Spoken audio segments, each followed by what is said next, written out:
Hello everyone, आज हम बात करेंगे 8051 प्रोग्रामिंग में अरिथमेटिक इंस्ट्रक्शंस और लॉजिक इंस्ट्रक्शंस कैसे यूज होते हैं। अगर आपने पिछली वीडियोस नहीं देखी हैं तो प्लीज वो देखिए, तभी आपको ये वीडियो समझ में आएगी, क्योंकि कुछ इंस्ट्रक्शंस ऐसे हैं जो हमने पिछली वीडियोस में समझे हैं और वो यहाँ भी यूज होंगे। तो चलिए वीडियो को शुरू करते हैं और समझते हैं अरिथमेटिक इंस्ट्रक्शंस को। इसमें हम 4 तरह के इंस्ट्रक्शंस पढ़ेंगे: एडिशन, सब्ट्रैक्शन, मल्टीप्लिकेशन और डिवीजन। और लॉजिकल इंस्ट्रक्शंस में हम जानेंगे ऐड और लोअर और नोट ऑपरेशन। ओके, तो सबसे पहले हम बात करते हैं एडिशन इंस्ट्रक्शंस की। किसी भी दो वैल्यूज को जोड़ने के लिए हम एडिशन इंस्ट्रक्शंस का यूज करेंगे। साथ ही जब हम कोई भी इंस्ट्रक्शंस या कोई भी ऑपरेशन परफॉर्म करेंगे, जैसे एडिशन या सब्ट्रैक्शन, तो जो रिजल्ट आएगा वो हमारे रजिस्टर ए यानी कि एक्यूमुलेटर में जाके स्टोर होगा। तो ये कंफ्यूजन बिल्कुल भी नहीं होना चाहिए कि रिजल्ट आने के बाद कहाँ स्टोर हो रहा है। अब हम एग्जांपल से एक एक करके सारे इंस्ट्रक्शंस को और सारे ऑपरेशंस को समझेंगे।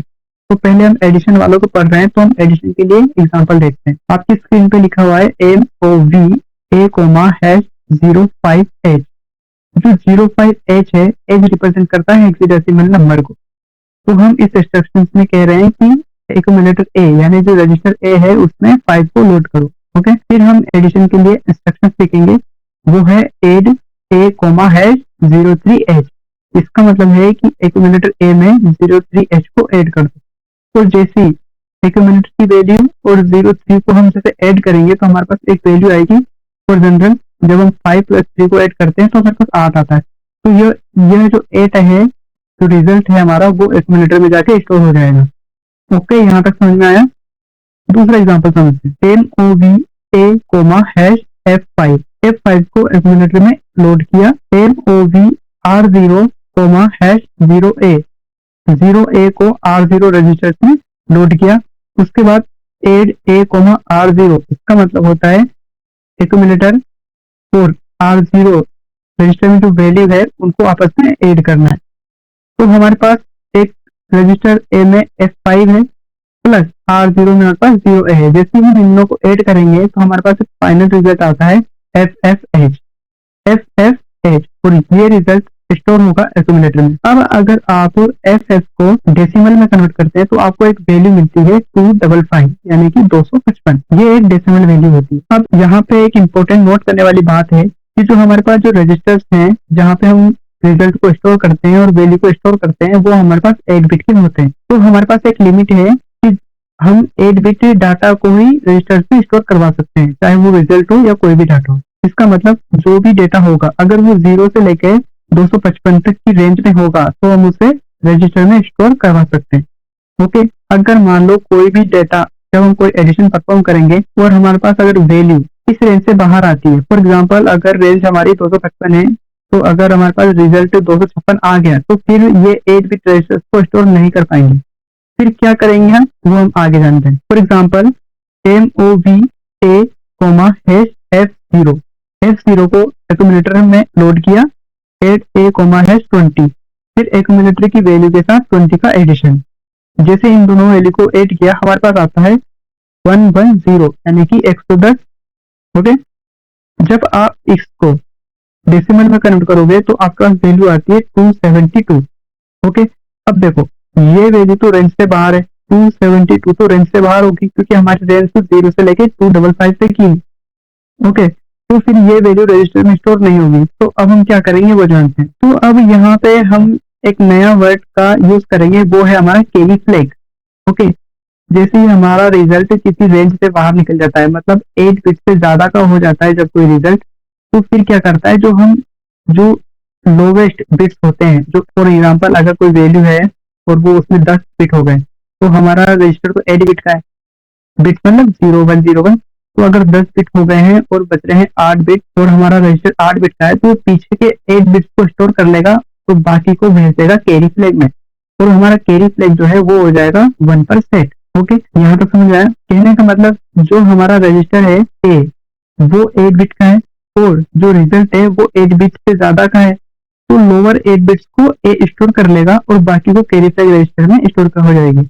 ओके, फॉर एग्जांपल समझिए कि हमारे पास जो वैल्यू आई है वो है हमारा 110। जो रिजल्ट आया है एग्जांपल में वो 110 है। हम इसको बाइनरी में कन्वर्ट करते हैं।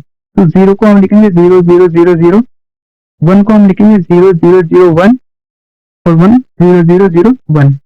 तो देखो आप हमारे पास टोटल 12 बिट्स हो गए, पर हमारा जो रजिस्टर है वो 8 बिट का, इसलिए हम जो लोवेस्ट 8 बिट्स हैं, है ना, जो 0 और 1 है, उसको हम ए में स्टोर कर देंगे, और जो बचे हमारे पास 4 बिट्स हैं, कौन कौन से, 0001 जो एक बचा है ना, वो स्टोर हो जाएगा कैरी फ्लैग रजिस्टर में। अब कैरी फ्लैग रजिस्टर अगर आपको नहीं पता तो माइक्रो कंट्रोलर में एक स्पेशल फंक्शन रजिस्टर की कैरी फ्लैग रजिस्टर होता है, जो कि किसी भी रिजल्ट के स्टेटस को चेक करता है। ओके, फॉर एग्जांपल कि जैसे यहाँ पे कैरी फ्लैग 1 सेट हुआ था, तो ये हमें शो कर रहा है कि हमारी बिट्स 8 से ज्यादा है। ओके, ऐसे ही हम सब्ट्रैक्शन और मल्टीप्लिकेशन पढ़ेंगे, कहाँ वहां भी कैरी फ्लैग का हम यूज करेंगे। तो ये आपको समझ में आ गया। ओके, यहाँ तक अगर आपको कोई डाउट है तो आप कमेंट सेक्शन में पूछ सकते हैं। नेक्स्ट अब हम पढ़ते हैं सब्ट्रैक्शंस को। सब्ट्रैक्शंस इंस्ट्रक्शंस लिखने के लिए हम ASUDD का यूज करेंगे। जैसे हमने एडिशन के लिए ADD यूज किया था, ऐसे सब्ट्रैक्शंस के लिए ASUDD का यूज करेंगे। अब ASUD का इसलिए यूज नहीं कर रहे हैं क्योंकि माइक्रो कंट्रोलर जो 8051 है उसकी लाइब्रेरी में या उसकी प्रोग्रामिंग में ASUD नाम का कोई इंस्ट्रक्शंस नहीं है, इसलिए हम ASUDD यूज करते हैं। ओके, तो ये डाउट नहीं रहना चाहिए माइंड में कि ASUD क्यों नहीं लिखा। अब हम एग्जांपल से समझते हैं। हम एग्जांपल लिखते हैं, इसके लिए हम इंस्ट्रक्शंस लिखते हैं। MOVA,-05 को एक्यूमुलेटर में लोड किया। ASUDD सब्ट्रैक्शन A,-03 A की जो वैल्यू है उसमें से 03 को माइनस करना है। तो हमारे पास A में 5 था और हम उसमें से 3 माइनस करेंगे तो जनरली हमारे पास 2 ही आएगा। ओके, तो ये बहुत सिंपल सा एग्जांपल है। Next example, move A,-03 subtract A,-05। अब देखिए हमारे पास एक्यूमुलेटर में 3 है और नीचे वाले इंस्ट्रक्शन कह रहा है कि जो एक्यूमुलेटर है उसमें से 05 को माइनस करो। तो अगर 3 में से 5 को माइनस करेंगे तो हमारे पास आएगा -2। सिंपल कैलकुलेशन में -2 रिजल्ट आएगा। पर हमारे जो कंप्यूटर्स हैं वो वैल्यू, नेगेटिव वैल्यू को डायरेक्ट स्टोर नहीं करते। डायरेक्ट स्टोर नहीं करते का मतलब कुछ ऑपरेशंस करने होंगे ताकि हम उसे स्टोर करने लायक बनाए, मतलब नेगेटिव साइन हमें कैसे भी करके हटाना है। तो फिर हम क्या करेंगे, तो फिर हम यहाँ यूज करेंगे कम्प्लीमेंट्स का। 2s complements, 1s complements. Okay, तो ये 1s कम्प्लीमेंट्स क्या होते हैं, 2s कम्प्लीमेंट्स क्या होते हैं, ये भी हम इस वीडियो में जान लेते हैं। तो पहले 1s कम्प्लीमेंट्स को समझते हैं। देखिए जो 1s कम्प्लीमेंट्स का यूज होता है, हम जनरली बिट्स को रिवर्स करने के लिए यूज करते हैं। रिवर्स माने अगर 0 है तो 1 और 1 है तो 0, ये हमारा 1s कम्प्लीमेंट्स होता है। ओके, फॉर एग्जाम्पल अगर 5 है, अगर हम इसको बाइनरी में कन्वर्ट करते हैं तो हमारे पास वैल्यू आएगी 00000101। Okay, 8 bit binary value. जब हम इसका 1s कम्प्लीमेंट निकालेंगे तो जो जितने भी 0 है वो 1 में कन्वर्ट हो जाएंगे। 1 1 1 1, 0 का 1 हो जाएगा, 1 का 0, 0 का 1 और 1 का 0। तो इस तरह हमारी जो बाइनरी वैल्यू है वो 1s कम्प्लीमेंट में आ गई है। ओके, ये हो गया हमारा 1s कम्प्लीमेंट। अब अगर हम जो वैल्यू है, जो रिजल्ट वैल्यू है 1s कम्प्लीमेंट के बाद अगर हम उसमें 1 ऐड कर देते हैं तो अब क्या होगा, जैसे हम 1 ऐड करेंगे तो हमारे पास एक नई वैल्यू आ जाती है, इसको हम कहते हैं 2s कम्प्लीमेंट। और ये जो नई रिजल्ट आया है, जो नई वैल्यू आई है 2s कम्प्लीमेंट के बाद, इसको हम बोलेंगे -5 की जगह पे। ओके, यहाँ तक समझ में आया। तो अब ये जो वैल्यू है पहले 5 थी, हमने इसको जैसे 2s कम्प्लीमेंट किया, ये हो गया हमारे पास -5। ओके, तो ऐसे ही अगर -5 होंगे उसका 2s कम्प्लीमेंट निकालेंगे तो वो हो जाएगा हमारे पास +5। ठीक है, तो देखिए हमारे पास जो एग्जाम्पल हम समझ रहे थे उसमें था 3 - 5, तो जो माइनस का 5 था अब हम इसकी जगह लिख सकते हैं +5 और उसकी जगह 2s कम्प्लीमेंट किया, हम वैल्यू को रख देंगे। अब देखो -5 की जगह अब हम वहाँ पे +5 की वैल्यू यूज कर सकते हैं 2s कम्प्लीमेंट के साथ।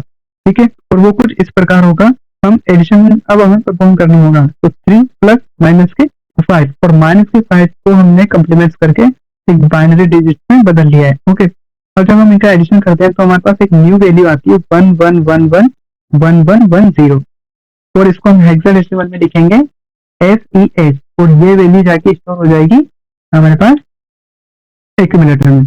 ओके, अब एक्चुअली में रिजल्ट तो -2 है, पर हमने बोरो किया। बोरो में हमने उधार लिया था। जैसे हम छोटी कक्षाओं में पढ़ते थे कि अगर 3 में से 5 नहीं जाता है तो हम 5 के नंबर से एक बोरो ले लेते हैं ना, एक उधार ले लेते हैं, जिससे वैल्यू हो जाती है 13। फिर हम 13 में से 5 माइनस करते हैं। वैसे ही हमने यहाँ पे जब 2s कम्प्लीमेंट किया था तो हमने यहाँ पे 1 ऐड किया था। ठीक है, तो हम उसको यहाँ पे बोरो की तरह यूज करते हैं। अब बोरो को रिप्रेजेंट करने के लिए हमें कैरी फ्लैग को क्या करना पड़ेगा, सेट करना पड़ेगा। जनरली सब्ट्रैक्शन का यूज करते हैं तो हमारा कैरी फ्लैग 0 पे होता है, लेकिन जब हम बोरो यूज करते हैं, बोरो ले लेते हैं तो हमारा कैरी फ्लैग सेट हो जाता है, और ये रिप्रेजेंट करता है कि हमने सब्ट्रैक्शन में बोरो किया है। ओके, अब समझ में आ गया यहाँ पर। अगर फिर भी कोई डाउट है तो पूछ लिया करो कमेंट सेक्शन में, और अगर मैंने कोई मिस्टेक करी हो या कुछ यहाँ पे मिसिंग रह गया तो वो भी मुझे बता दिया करो। अब हम आगे बढ़ते हैं मल्टीप्लिकेशन इंस्ट्रक्शंस की तरफ। मल्टीप्लिकेशन इंस्ट्रक्शंस के लिए हम यूज करेंगे MUL AB। ओके, MUL में मल्टीप्लाई AB, मतलब A रजिस्टर को B रजिस्टर के साथ मल्टीप्लिकेशन। अब इसमें याद रखने वाली बात ये है कि जब हमने एडिशन किया था तो हमारे पास रिजल्ट 8 बिट में था, जब हमने सब्ट्रैक्शन भी किया था तो भी हमारे पास रिजल्ट 8 बिट में ही था, और अगर 8 बिट से ज्यादा का हो रहा था तो हम उसे कैरी फ्लैग में स्टोर कर रहे थे। लेकिन यहाँ पे जब हम मल्टीप्लिकेशन यूज करेंगे और जो हमारे पास रिजल्ट आएगा दोनों को मल्टीप्लिकेशन करने के बाद, तो वो हमारे पास 16 बिट्स में आएगा। ओके, अब हमारे पास जो रजिस्टर्स है जिससे हम डाटा को स्टोर करते हैं वो हमारे पास 8 बिट के हैं, और अब हमारे पास जो रिजल्ट आने वाला है वो हमारे पास 16 बिट का है। तो फिर हम क्या करेंगे, 16 बिट को हम 8 पार्ट में डिवाइड करेंगे, मतलब 8 बिट अलग और 8 बिट अलग, और इन 8 बिट्स को हम कहेंगे LSB और MSB, लोवेस्ट सिग्निफिकेंट बिट्स और मोस्ट सिग्निफिकेंट बिट्स। जो हमारी LSB होंगी वो स्टोर A में चली जाएंगी, मतलब रजिस्टर A में एक्यूमुलेटर में, और जो मोस्ट सिग्निफिकेंट बिट बाइट होंगी वो हमारे रजिस्टर B में चली जाएंगी। लोवेस्ट मतलब नीचे वाली और मोस्ट मतलब आगे वाली। ओके, एग्जांपल से समझते हैं। अब यहाँ पे लिखा है MOVA,#05 को एक्यूमुलेटर में लोड किया, MOVB,#03 को रजिस्टर B में लोड किया, उसके बाद मल्टीप्लाई AB। अब 05 और 62 को जब हम 03 को हम जब मल्टीप्लाई करेंगे तो हमारे पास वैल्यू आएगी 15, और अगर आप 15 को देखो तो ये तो 8 बिट वैल्यू है। ओके, और हमने कहा था कि हमारा जो रिजल्ट है वो 16 बिट का होगा, तो फिर जो 8 बिट हमें कम पड़ रही है उनको हम 0 मानेंगे। फॉर एग्जाम्पल अभी 15 है, 15 को हम कैसे लिख सकते हैं, बाइनरी में 00001111, ये हो गया हमारा 15।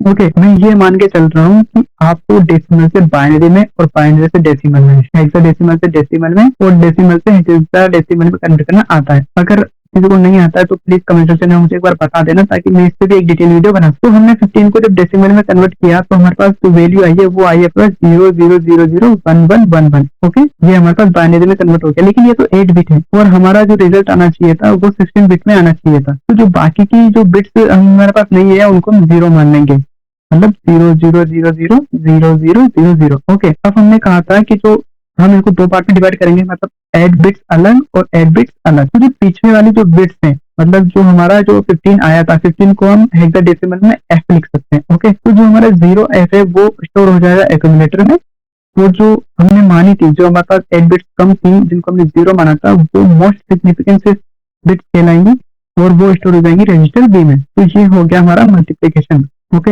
अब हम लास्ट अरिथमेटिक ऑपरेशन की तरफ पढ़ते हैं, वो है हमारा डिवीजन इंस्ट्रक्शन। तो इसके लिए हम यूज करेंगे div AB, capital div AB, मतलब A रजिस्टर के डेटा को B रजिस्टर के डेटा से डिवाइड करना है। ओके, इसमें ये समझो किसको किससे डिवाइड करना है, A को B से डिवाइड करना है, मतलब A हमारा होगा डिविडेंड और B होगा हमारा डिवाइजर। जो क्वेश्चन होगा वो रजिस्टर A में स्टोर होगा और जो रिमाइंडर होगा वो रजिस्टर B में स्टोर होगा। ओके, क्योंकि जब हम डिवीजन करेंगे तो ये जरूरी नहीं कि वो 100% डिविजन हो और रिमाइंडर हमारा 0 है। तो रिमाइंडर अगर हमारा कुछ भी नंबर आता है तो वो हम रजिस्टर B में स्टोर करेंगे और जो ऊपर जो वैल्यू आएगी उसको हम रजिस्टर A में यानी कि एक्यूमुलेटर में स्टोर करेंगे। अब हम एग्जांपल समझते हैं। मूव A,#10 को एक्यूमुलेटर में लोड किया, मूव B,#4 को रजिस्टर B में स्टोर किया, div AB। अब हम क्या करेंगे, A को B से डिवाइड करेंगे। जब हम 16 को 4 से डिवाइड करते हैं तो हमारे पास आता है 4। तो यहाँ क्वेश्चन आया है हमारे पास 4 और रिमाइंडर आया है 0, और हम चाहते हैं 16 बिट, क्योंकि हमारे पास 2 रजिस्टर में हमको वैल्यू स्टोर करानी है, एक्यूमुलेटर में और B में। एक्यूमुलेटर में हमारा क्वेश्चन जाएगा, B में हमारा रिमाइंडर जाएगा। तो हमारे पास क्वेश्चन आया है 4 को जब हम बाइनरी में कन्वर्ट करते हैं तो वो आता है हमारे पास 00000100।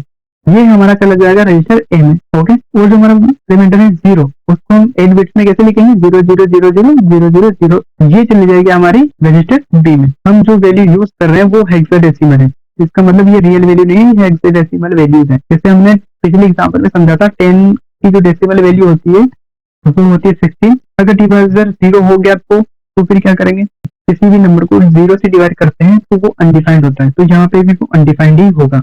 ये अनडिफाइंड हो गया। माइक्रो कंट्रोलर क्या करता है, जब भी कोई ऐसी वैल्यूज आती है तो जहाँ पे रिजल्ट जो है वो अनडिफाइंड होता है, तो ये जो कैरी फ्लैग होता है उसको हमेशा सेट कर देता है। ओके, अगर ऐसा कुछ नहीं है तो ये हमेशा 0 होगा, लेकिन जैसे ही अगर कोई अनडिफाइंड वैल्यू आ जाती है तो जो हमारा जो कैरी फ्लैग रजिस्टर होता है जो स्टेटस को स्टोर करता है वो हमारा सेट हो जाता है। सेट मतलब उसमें जो वैल्यू चली जाती है वो 1 चली जाती है। बाय डिफॉल्ट वो वैल्यू 0 होती है जब हम डिवीजन कर रहे होते हैं। ओके, तो ये हो गया पूरा आपका अरिथमेटिक इंस्ट्रक्शंस। यहाँ तक आपको अरिथमेटिक अच्छे समझ में आ गया होगा। अब हम बढ़ते हैं लॉजिकल इंस्ट्रक्शंस की तरफ, जिसमें हम एंड ऑपरेशन, और ऑपरेशन, लोअर ऑपरेशन और नोट ऑपरेशन परफॉर्म करेंगे और कैसे 8051 की प्रोग्रामिंग में इनका यूज करना है। सबसे पहले हम एंड ऑपरेशन को समझते हैं और हम इसकी टेबल देख लेते हैं। स्क्रीन पे आपको एक टेबल दिखाई दे रही है। टेबल में ए एक रजिस्टर है, बी भी एक रजिस्टर है और इन दोनों के बीच में हमें एंड ऑपरेशन परफॉर्म करना है, means A and B. Okay, इस टेबल में का मतलब है कि एक भी बिट 0 है तो फिर आउटपुट 0 होगा। मतलब अगर ए या बी में से किसी भी रजिस्टर में अगर बिट 0 है तो आउटपुट जो होगा, आउटपुट मतलब एंड ऑपरेशन, वो रिजल्ट 0 देगा। और अगर दोनों बिट 1 है तो फिर हमारा जो आंसर होगा एंड ऑपरेशन का वो भी 1 होगा। ओके, फॉर एग्जांपल ए और बी में 0 0 है तो 0, 0 1 तो 0, 1 0 तो 0। मतलब अगर एक भी 1 होगा तो 0 और अगर दोनों 1 हो गए 1 और 1 तो फिर हमारा आंसर होगा 1। इस तरह हम एंड ऑपरेशन को परफॉर्म करेंगे। एंड ऑपरेशन को इंस्ट्रक्शंस में लिखने के लिए हम ए एन एल यानी कि एंड लॉजिकल का यूज करेंगे। For example move A comma hash 058 या फिर 58। Okay, move A comma hash F5। F5 को एक्यूमुलेटर में लोड किया। उसके बाद एंड ऑपरेशन के लिए A N L A comma hash F0। Okay, तो हमें एक्यूमुलेटर में जो डाटा है मतलब F5 के साथ F0 का एंड ऑपरेशन परफॉर्म करना है। ठीक है, तो सबसे पहले हम इनको डेसिमल में कन्वर्ट कर लेते हैं। तो सबसे पहले हम इनको बाइनरी में कन्वर्ट करते हैं। तो F5 को हम लिखेंगे 1 1 1 1 0 1 0 1 और F0 को हम लिखेंगे 1 1 1 1 0 0 0 0। इन दोनों के बीच में हमें एंड ऑपरेशन परफॉर्म करना है। तो एंड ऑपरेशन परफॉर्म करने के लिए हम क्या करेंगे, टेबल में हमने समझा था अगर एक भी 1 है तो 0 और अगर दोनों 1 है तो 1। वैसे ही हम यहाँ पे चेक करेंगे। फॉर एग्जाम्पल में देखिए, इसमें भी देखिए, पीछे भी शुरू करते हैं हम 1 और 0, 1 और 0 मतलब 0 क्योंकि हम एंड ऑपरेशन कर रहे हैं और अगर एक भी 1 है तो वो 0 ही होगा या तो दोनों 1 होने चाहिए। ओके, 0 0 0 1 0 0 0 0 0। ओके, हम पीछे से इसको शुरू कर रहे हैं। अब 1 1 तो 1 होगा, एंड ऑपरेशन है 1 1 1, ऐसे ही 1 और 1 1। तो अब हमारे पास एक नई वैल्यू आ गई, ये नया रिजल्ट आ गया है। अब हम इसको जब हेक्साडेसिमल में कन्वर्ट करेंगे तो हमारे पास आंसर आएगा F0। ओके, और ये स्टोर हो जाएगा एक्यूमुलेटर N। इसके बाद हम और ऑपरेशन समझते हैं और और ऑपरेशन में हम सबसे पहले टेबल देख लेते हैं। इसकी स्क्रीन पे एक टेबल है। अब और जैसे हमने एंड ऑपरेशन में समझा था कि एक भी अगर 1 है तो आंसर तो 0 देगा आउटपुट में और अगर दोनों 1 है तो आउटपुट में 1 मिलेगा। और ऑपरेशन में अगर दोनों बिट 0 है तो आउटपुट 0 होगा और अगर एक भी बिट 1 है तो आउटपुट 1 होगा। ये जस्ट रिवर्स है एंड ऑपरेशन का। ओके, अगर दोनों वैल्यू 0 है तो आउटपुट भी 0, अदरवाइज आउटपुट 1। ओके, अब जो इंस्ट्रक्शन हम यूज करेंगे वो है ORL और logical. Okay, for example move A comma hash A5। A5 को एक्यूमुलेटर में लोड किया, ORL लॉजिकल और या फिर और लॉजिकल ए कोमा हैश F0। A5 के साथ F0 का और ऑपरेशन। सबसे पहले हम इन दोनों को बाइनरी में कन्वर्ट कर लेंगे। A5 को हम लिखेंगे 1 0 1 0 0 1 0 1। F0 को हम लिखेंगे 1 1 1 1 0 0 0 0। ओके, इन दोनों के बीच हम और ऑपरेशन परफॉर्म करेंगे। और ऑपरेशन में टेबल में हमने समझा था कि अगर दोनों वैल्यू 0 है तो 0, अदरवाइज 1। तो देखो 1 0 के दोनों वैल्यू 0 है, पीछे से हम शुरू कर रहे हैं। तो दोनों वैल्यू 1 है 0 है नहीं ना, एक भी वैल्यू 1 है तो फिर 1। ओके, 0 0 0 अगर दोनों वैल्यू 0 है तो 0, इसका मतलब यहाँ पे आएगा 0। फिर 1 0 1 0 0 0 0 1 1 1 1 1 0 1 1 1 1 1। ये आ गया हमारे पास रिजल्ट। रिजल्ट को हम हेक्साडेसिमल में कन्वर्ट करेंगे तो ये वैल्यू आती है F5। ओके, इस F5 को हम स्टोर कर देंगे एक्यूमुलेटर में। ये हो गया हमारा और ऑपरेशन। इसके बाद हम पढ़ेंगे एक्स और ऑपरेशन। ओके, या इंस्ट्रक्शन भी कह सकते हैं इनको हम। इसकी टेबल समझिए एक्स और की। टेबल में देखिए बाइनरी नंबर सीक्वेंस 0 1 0 1 ये लिखा हुआ है। इसमें क्या है, अगर दोनों बिट्स सेम है, ए की बिट और बी की बिट अगर सेम है तो आंसर 0 है, अदरवाइज 1। ओके, अगर दोनों बिट्स सेम है तो समझे, 0 0 सेम है तो 0 आएगा, 0 1 है सेम नहीं है तो फिर 1 आएगा। ओके, 1 0 है सेम नहीं है 1, और अगर 1 1 है अगर सेम है तो भी 0 आएगा। ओके, तो सेम होने पर 0, अदरवाइज 1। तो इसके लिए जो हम इंस्ट्रक्शन यूज करेंगे वो है हमारे पास XRL, यानी कि X for logical. For example, move A comma hash A five को एक्यूमुलेटर में लोड किया, एक्स आर एल मतलब एक्स डॉट लॉजिकल, ये इंस्ट्रक्शन हम यूज करेंगे। A comma hash F zero को जोर ऑपरेशन परफॉर्म करना है किसके साथ, एक्यूमुलेटर में जो डाटा है उसके साथ, और हमने एक्यूमुलेटर में अभी क्या रखा है, ए5। सबसे पहले हम ए5 को बाइनरी में कन्वर्ट करेंगे, 1 0 1 0 0 1 0 1। ओके, इसके बाद हमें एक्स और ऑपरेशन परफॉर्म करना है किसके साथ, F0 के साथ, तो फिर हम इसको बाइनरी में कन्वर्ट करेंगे, 1 1 1 1 0 0 0 0। ओके, अब इनका एक्स और ऑपरेशन, अगर दोनों बिट सेम है तो 0, अदरवाइज 1। पीछे से शुरू करते हैं, 1 0 क्या सेम है, नहीं तो फिर 1, 0 0 सेम है तो 0, 1 0 1 0 0 सेम हो गया फिर से 0, 0 1 1 1 1 सेम है तो फिर 0 आएगा, 0 1 1 और 1 1 फिर सेम हो गया तो 0 आएगा। इसका मतलब अगर दोनों बिट सेम है तो 0, अदरवाइज 1। अब रिजल्ट आ गया हमारे पास 55, और ये कहाँ जाएगा, ये जाएगा एक्यूमुलेटर में। अब आगे बढ़ते हैं नोट ऑपरेशन की तरफ। नोट एक कंप्लीमेंट की तरह ही होता है जो रिवर्स कर देता है। ओके, अगर 0 है तो 1 और 1 है तो 0, जैसे आपको टेबल में दिखाई दे रहा है, ए और बी। ओके, इसको हम अगर ए के ऊपर हम जब बार लगा देते हैं तो उसको भी हम नोट ऑपरेशन से रिप्रेजेंट कर सकते हैं। 805 में नोट ऑपरेशन या नोट इंस्ट्रक्शन को हम CPL से लिखते हैं। ओके, CPL माने कंप्लीमेंट, क्योंकि हम इसे कंप्लीमेंट भी बोलते हैं। Example, move A comma hash और F5 को एक्यूमुलेटर में लोड किया और इसका हमने कर दिया CPLA, मतलब कि कंप्लीमेंट या मतलब नोट ऑपरेशन। तो क्या होगा, जैसे हम कंप्लीमेंट में अभी समझा था, जब 2s कंप्लीमेंट 1s कंप्लीमेंट पढ़ा था कि जो 1s कंप्लीमेंट में हम क्या करते थे, रिवर्स कर देते थे, तो इसको भी यहाँ पे रिवर्स ही करना होगा। ओके, तो हमारे पास जो F5 है जो हमने कंप्यूटर में ए में स्टोर किया, इसको हम क्या कर देंगे, बाइनरी में कन्वर्ट करेंगे और इसका रिवर्स कर देंगे, माने जो 1 है वो 0 हो जाएगा, जो 0 है वो 1 हो जाएगा। तो हमारे पास एक नई वैल्यू निकल के आती है 0 0 0 0 1 0 1 0, और इसको हम हेक्साडेसिमल में 0AH से रिप्रेजेंट करेंगे और ये वैल्यू भी जाएगी एक्यूमुलेटर में। ओके, तो यहाँ तक हमने अरिथमेटिक और लॉजिक इंस्ट्रक्शन को समझ लिए हैं जो माइक्रो कंट्रोलर 8051 में यूज होने वाला है। वीडियो अगर आपको रियली समझ में आई है तो प्लीज लाइक शेयर और सब्सक्राइब जरूर कर देना।